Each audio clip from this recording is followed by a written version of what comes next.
a glass and a container filled with enough water so that any glass can submerge in it when you drop it. So the next thing is food color. If you don't have food color, you can try this experiment normally. You can check only the tissue paper gets wet or not. Okay, let's start the experiment. See, I took one dry paper towel. Now I will put it in the glass like this. And now I will mix food color inside the large container. See.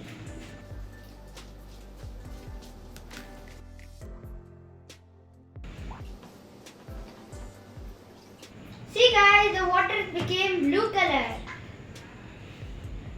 Now I will dip the glass in the water. 3, 2, 1. Let's go. Guys, let's see the paper towel gets wet or not. See guys, I took it out.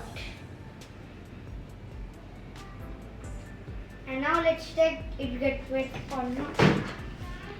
Oh guys, it came out safely.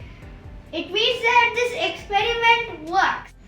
See everyone, the paper towel didn't get wet. That paper towel is still dry or it didn't turn to blue color.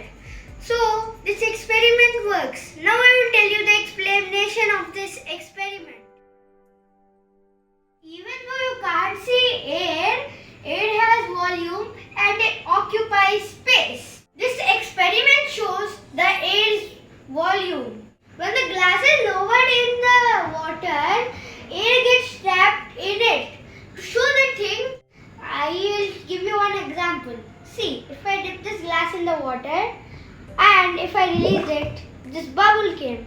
The bubble is the air which is trapped inside the glass. If I keep the glass like this, the air doesn't comes out. Okay, bye everybody. Meet you in the next video. Please like, share and subscribe to my video.